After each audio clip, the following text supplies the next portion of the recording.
Hello বন্ধুরা, good morning. কেমন আছেন আপনারা সবাই? আশা করছি আপনারা সবাই ভালো আছেন, আমরাও ভালো আছি। আজ হচ্ছে বৃহস্পতিবার, তো সকালবেলা উঠেই স্নান টান করা হয়ে গেছে। এবার ঘরের লক্ষ্মীর পুজো করব। তো সকালবেলা মা সমস্ত কিছু জোগাড়যন্ত্রী করে দিয়ে গেছে। ঝটপট করে পুজো সেরে তারপর আস্তে আস্তে রান্নার কাজকর্মে হাত দেবো। তো পুরো ভিডিওটা দেখতে থাকুন, আর ভালো লাগলে অবশ্যই একটা করে লাইক করে দেবেন, কমেন্টস করে দেবেন, আর প্লিজ নতুন হলে পেজটা ফলো করে দেবেন আর আমার পাশে থাকবেন। চলুন মায়ের পুজোটা ঝটপট করে নিই, আর জোগাড়টা আগে করুন। জানেন বন্ধুরা, প্রতিদিন আমার পুজো করা হয় না, কারণ প্রতিদিন মাই সেবা দেয় ঠাকুরের। কিন্তু প্রতিটা বৃহস্পতিবারই আমি চেষ্টা করি যে আমি পুজো করি।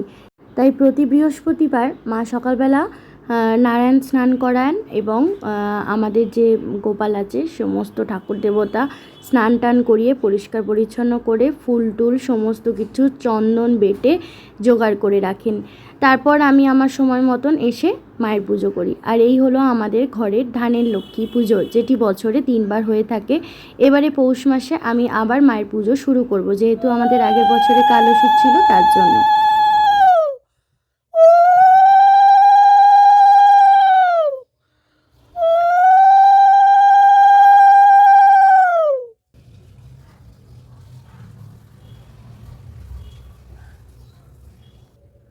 এই যে ধানের লক্ষ্মী আপনারা দর্শন করলেন, এই মায়ের পুজো কিন্তু একদম অনেক দিনের পুরনো পুজো।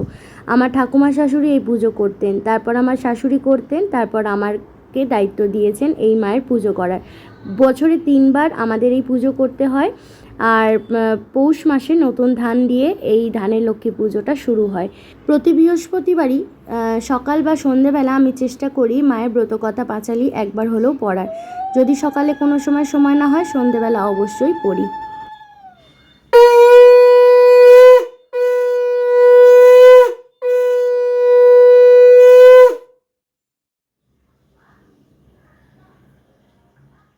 সকাল সকাল আজকে মায়ের পুজো দিয়ে দিনটা শুরু হলো, বেশ ভালো লাগছে। এবার আস্তে আস্তে সংসারের টুকটাকি কর্মযুদ্ধ শুরু করব।